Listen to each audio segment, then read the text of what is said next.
Sources tell CNN federal investigators are preparing to bring accusers of Sean Diddy Combs before a federal grand jury. This is seen as a clear sign the Department of Justice could be moving to indict the disgraced music mogul. We are learning now that federal investigators are in possession of video footage that was taken inside of Combs' residence. Lopez has officially fled the country. Reports are coming in fast, and it all seems to be connected to Diddy.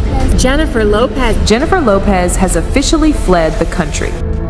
Puffy Combs and Jennifer Lopez, probably one of the most glamorous couples just in history. Sean Combs and his girlfriend Jennifer Lopez left the scene of the shooting. They were arrested a short time later when a handgun was recovered from their vehicle. He has people followed, he has people watched, he does all kinds of, he's a piece of shit. Jennifer, she's definitely a bad chick, but I was still in love with Kim, you know what I'm saying? So I couldn't marry Jennifer, I was still in love with her. He will find me if he hasn't already.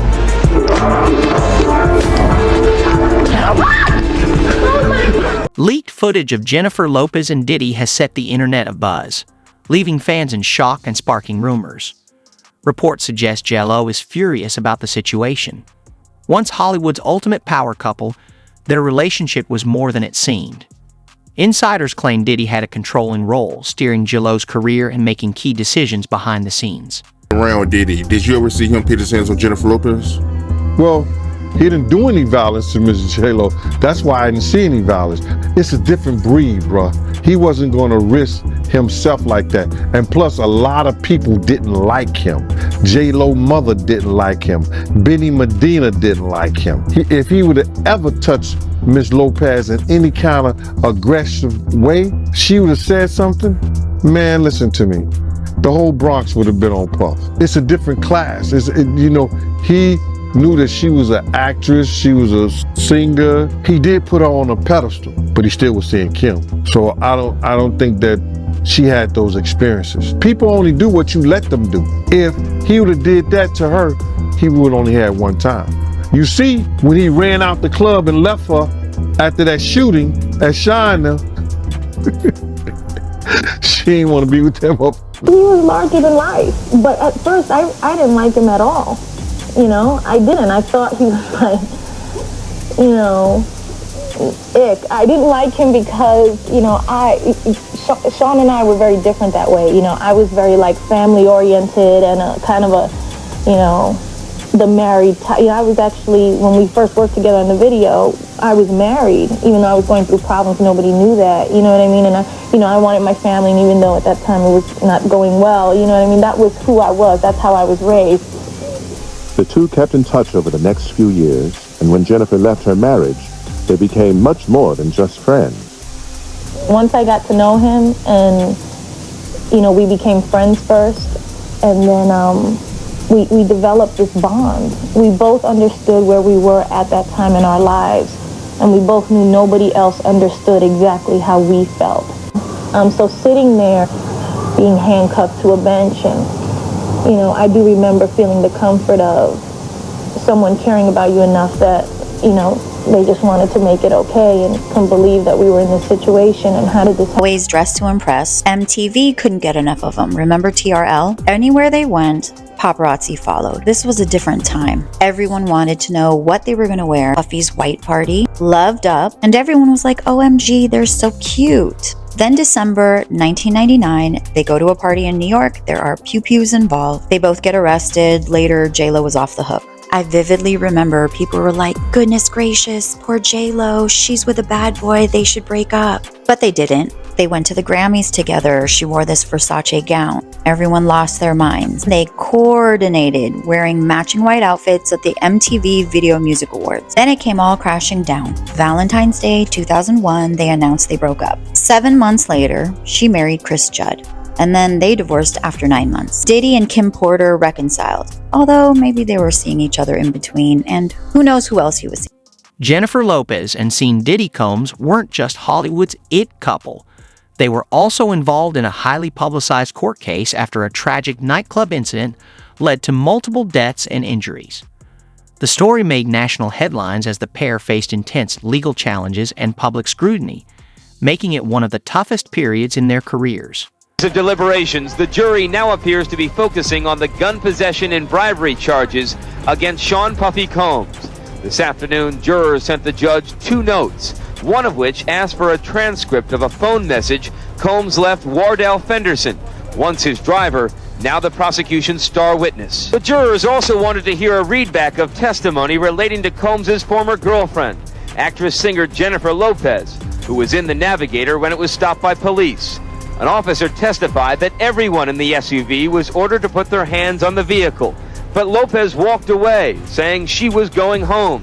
As she was being detained, a gun was discovered in the vehicle.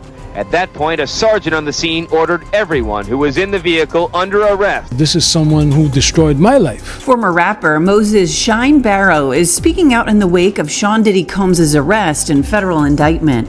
Once Diddy's bad boy protege, Moses served nearly a decade in prison for a 1999 nightclub shooting in New York, where 3 people were injured. Diddy attended a party at the club with his then-girlfriend Jennifer Lopez and had also been arrested and accused of being involved in the shooting. However, during his trial, he said he fired the gun in self-defense and was acquitted of all charges. J-Lo was also arrested at the scene and was held for about 14 hours but was released without being charged. Moses, who is now the leader of the opposition in the Belize House of Representatives, claims he took the fall for Diddy and is now reflecting on his incarceration, calling Diddy someone who, quote, destroyed my life. In a press conference, the politician details their past relationship. When I was a 18-year-old kid, just wanting to do nothing other than make my mother proud and make Belize proud and do what all of us want to do, be recognized for our talent and take over the world. I was defending him, and he turned around and called witnesses to testify against me, and he contributed. He pretty much sent me to prison. So that is the context by which you must always describe that relationship. Yes, I forgave. Let us not lose sight of what the cold hard facts are. This was not someone who I vacationed with and who he and I enjoyed this great intimate relationship of brotherhood. This is someone who destroyed my life. Moses, however, admits that in recent years he only reunited with the bad boy mogul for investment purposes. And for the better interest of Belize, because he was in a position at that time to give scholarships and to maybe invest, I would not deny attempting to bring the investment to Belize and to bring the contributions to education to Belize, but don't distort it as if, he and I were bombali. This is someone that destroyed my life. E! News has reached out to Diddy's lawyer for comment about Shine's accusations, but hasn't heard back. The former rapper's comments come after Diddy was arrested on charges of racketeering, conspiracy, and transportation to engage in prostitution. Diddy has pleaded not guilty to all the charges, with a judge denying bail ahead of his trial. Diddy and J-Lo were at a nightclub called Hot Chocolate in Midtown's Club, New York, back in December 1999. They were actually celebrating the release of a rapper's new album. This rapper in particular was signed to Diddy, so it was one of his mentees. I mean, he was making some money off this album, so they were there to show face. But as J-Lo and Diddy were walking out of the club at 2:20 in the morning, I guess Diddy had a champagne bottle and he knocked someone's drink out of their hand. This person is known as Matthew Allen, also known as Scar on the streets. It ended up escalating to an argument between these two men, and I guess they were flexing on whoever had more money, something stupid that led to them shooting out each other. Actually, 3 people in the club were injured and 1 woman was shot in the face. Ouch. But on December 27th, 1999, the high-profile couple drew some unwanted attention. Around 11 p.m., Sean and Jennifer headed out to Club New York in Manhattan for a night of partying. Their entourage included newly signed rapper Jamal Shine Barrow and Puffy's bodyguard, Anthony Wolf Jones. According to court documents, Combs traded insults inside the club with a man named Scar. The man allegedly threw money in Puffy's face. Suddenly, a fight broke out and gun. After decades of silence, Natalia Rubin, a woman who was shot that fateful night, has come forward with shocking claims. She described the event as more than a tragedy, calling it a massive cover-up that's been buried for 25 years. Rubin is demanding the case be reopened, alleging that Jennifer Lopez lied during the trial to shield her then-boyfriend, Sean Diddy Combs. Her chilling revelations are reigniting interest in the case and raising serious questions about what really happened. And you have said since really right after the shooting that it was P. Diddy who shot you. I mean, I think you even said it to the doctor that night, right? I said it immediately.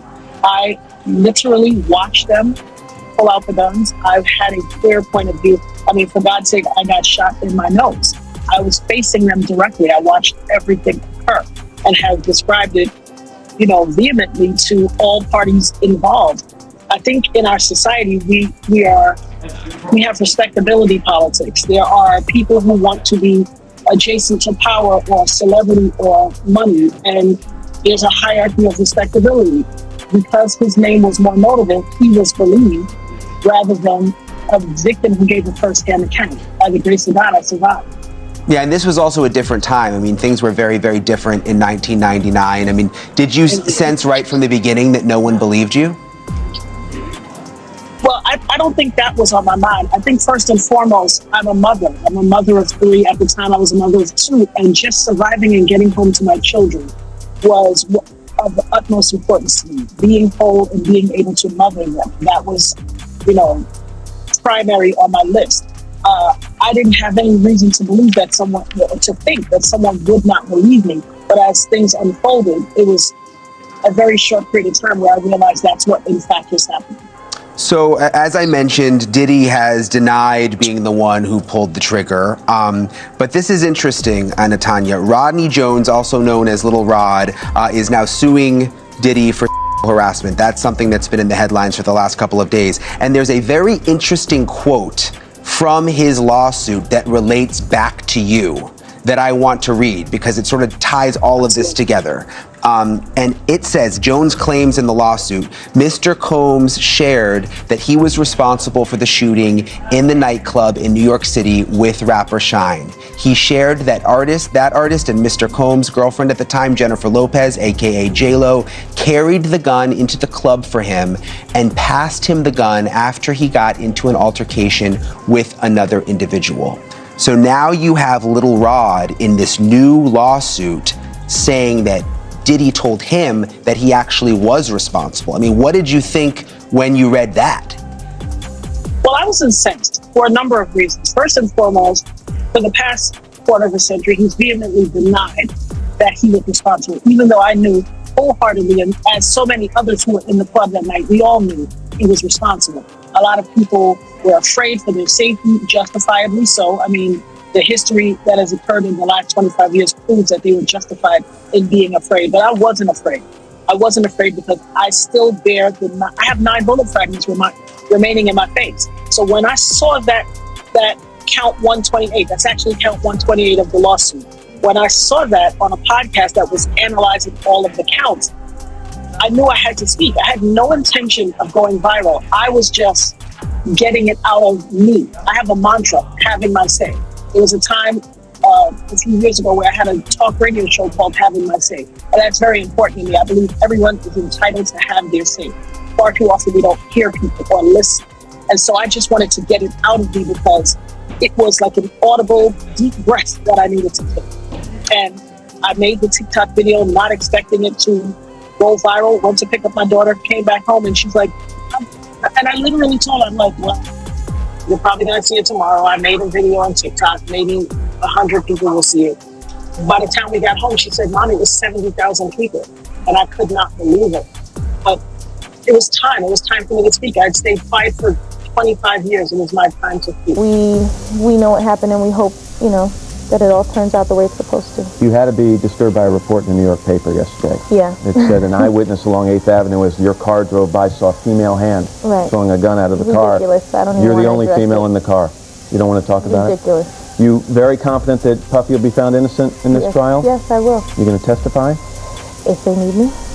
But you haven't been asked I yet. haven't been asked since. It's a different. You getting shot at that club be reopened? Absolutely. Absolutely. The irony is, there was a grand jury we all had to go and speak at the grand jury. J-Lo testified at the grand jury, as did many other people. It needs to be reopened, because if that is in fact the case, she carried the gun in and she lied to the grand jury.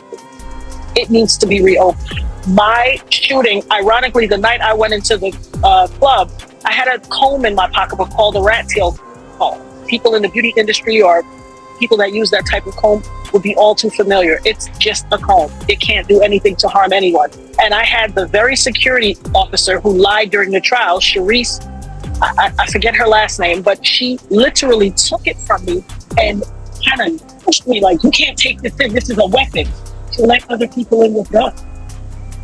If someone had combed me 24 years ago, I'd be fine. You wouldn't even know my name. But having been shot by someone that was allowed to come into the gun when I couldn't bring in a comb, I would absolutely unequivocally like the case reopened. It needs to be reopened. And the saddest part for me is, had people taken what I said more seriously and listened more intently, 24 years worth of people probably would not have had to suffer. That's definitely a lot to unpack. With Diddy now in jail, the possibility of the case being reopened has sparked fresh intrigue. If it happens, more revelations could surface, adding another layer to this saga. As for Jennifer Lopez, her post-Diddy life was no less dramatic. After their split, she got engaged to Ben Affleck in 2002 with that unforgettable pink diamond ring, sparking a media frenzy. Fans were convinced they were endgame, but the pressures of fame drove them apart. Nearly 2 decades later, in 2021, Bennifer made a stunning comeback, reigniting one of Hollywood's most iconic romances. But as they say, not all love stories have happy endings. Rumors of constant arguments and rising tensions cast a shadow over their reunion. Soon, whispers of a breakup filled the air, suggesting that even their much-celebrated romance had come to an end. Suge Knight, in his Collect Call series, he spoke about the fact that he believes Ben Affleck divorced J-Lo. The reason this all happened so quickly was because the FBI gave Affleck tapes of J-Lo from after the Diddy raids. Now, from a timeline perspective, it's not that far off. It's possible. However, obviously, we have no proof of this. This is a theory. Let's listen to what Suge Knight says, and then we're going to give you an update on things, and I'm going to tell you why I actually am humoring this theory, because it could be possible. Here's Suge Knight. They go raid Puffy's house, and they get all these videos of J-Lo doing this and J-Lo doing that. And they know the fact that J-Lo lied and said that the gun was Sean's or whatever, and took that man to prison and destroyed his life, and she knew it was tough. I'm quite sure they probably called and the FBI gave respect and a courtesy call of Ben Affleck. It's a white man who's got in the white world. He's a white man who's got respect in a white world. Would the FBI really call and risk all this? Maybe to get J-Lo to sweat. Honestly, it's possible. So they say, we want to show you some things. It's about your wife. When he sees that her and Puffy was doing and who they were doing it with, I'm quite sure they gave his ass those tapes. And I'm quite sure he can never look at her the same. I'm quite sure they headed for divorce. Because, you know, that's a man who had a good life. Great parents, don't spend a lot of money, ain't tripping out paparazzi. He's living his life. He got his own team. She done brought all the extra that motherfucker. He won't out. He stayed married to J-Lo, he'd be broke. Instead of just doing movies, he'd be doing Yum Yum Donuts commercials. Next thing he'd be doing these Jack in the Box commercials. It's possible. Look, it's from Suge Knight. He's bitter. Obviously, he's out there in prison, but the man does have some knowledge, and I can't completely negate this theory. It's a long shot, but the timing also makes sense. The FBI has been working in mysterious ways regarding this Diddy lawsuit. So no, Ben's people leaked to the press that J-Lo was secretly married to Diddy. I know, I did a whole video about it. Let me just bring you up to speed really quick though, right? You don't have to watch the whole video if you want details. They're saying that J-Lo was secretly married to Diddy, and J-Lo even admitted that in the interview where she said, this is all the way back in the day, that I think it was a 2001 interview when she was saying Diddy was demanding. The drama takes an even darker turn amid rumors of Jennifer Lopez and Ben Affleck's rocky marriage. A shocking new allegation has surfaced, claiming that during her relationship with Diddy, J-Lo may have witnessed or been aware of an unspeakable incident. Reports suggest that a violent altercation occurred between J-Lo and Diddy, and not long after, the music mogul was accused of assaulting a 13-year-old. This raises serious questions. Did J-Lo know about Diddy's actions? And if so, was her silence complicit in keeping these allegations hidden for so long? The revelations are unsettling and could potentially reshape public perception of her role during those turbulent years. Interested in your thoughts. What do you make about J-Lo staying so quiet about this? Of course, she hasn't been with Sean Combs for many, many years, but she is his most high-profile, most well-known romantic interest. And she was with him the night that this woman, who claims she was 13, she claims that she was assaulted by Sean Combs at this after party. And Jeanette, J-Lo wants nothing to do with Diddy. People normally don't want to have anything to do with their ex, but especially here. I mean, obviously they broke up more than 20 years ago, but both in terms of the courtroom, potentially being named in a civil lawsuit or being a witness in his criminal trial is the last thing she wants to do, especially when she's campaigning right now for the vice president and trying to get her elected. Yeah, she certainly has been out there on the campaign trail for Kamala Harris. We saw her last week. She actually got tearful when she was up there on stage campaigning. But we see that clip of her. She's signing autographs somewhere, and somebody says, do you have a comment on the whole Diddy thing? And she just kind of walks off. She's like, I'm over this. And you can see it in her face. She wants nothing to do with it. But should she possibly say something? I mean, she was with him back when this whole nightclub shooting happened. I mean, she was with him for a time, almost 2 years or so, maybe a little longer than that. I mean, she may have seen some stuff. We just don't know. She may very well be a witness, and there's a possibility, if you believe the allegations, that she witnessed of a 13-year-old girl. So the question is, what is she going to do? And I'm going to tell you what her legal and PR team is telling her, which is keep your mouth shut. Do not address it at all. No one wants anything to do with Diddy and his legal problems. This isn't a Michael Jackson situation where people are going to come out in defense of Diddy. No one is doing that. I mean, essentially, he's been convicted in the court of public opinion. And I think J-Lo, given her previous romantic relationship, and of course, she was involved in his previous criminal case, that nightclub shooting in New York. Obviously, that resulted in an acquittal. But I think given where she is in her personal and professional life, she's staying as far away from this as she possibly can. It does feel that way, actually. Yeah. I'm sure if you go to Diddy's house, it probably feels real weird. Probably feels weird walking around that house. Probably like, what happened here? Yeah. I bet there's some memories in that house. Sounds rough, man. Well, it's just amazing how many people in the Diddy party list that are supporting Kamala, too. Yeah, seriously. It's like insane. Publicly, openly, all in. Yes. It's like J-Lo was like his ex-girlfriend. Okay, guys, open up the project. Guys, don't lean on the mat. Don't lean. She'll sign, don't lean. She'll sign, don't lean. You guys get out of control. She'll sign. Do you have any comments about P. Diddy, the allegations? Go back up, look. Don't lean. Don't lean. She'll sign, don't lean. I saw a guy on the internet the other day who said he used to be your security guard, who said that when you were dating J-Lo, Will Smith and Jada tried to pick her up on a threesome and you were going to beat up Will Smith. Is that true? But this show has gotten crazier since the last time I No! It's all about love, though. That's not true? You really heard that? What? Yeah, I watched it on the internet. You're telling me I can't believe everything I read? I don't know what you're talking about. Jimmy, I thought we was friends. What's your take on this? Is J-Lo's career at risk after Diddy's arrest, Or could she somehow come out stronger from this scandal? Drop your thoughts in the comments below. And if you love this breakdown, don't forget to hit that subscribe button so you're always up to date with the hottest Hollywood drama. Until next time, stay real and stay tuned.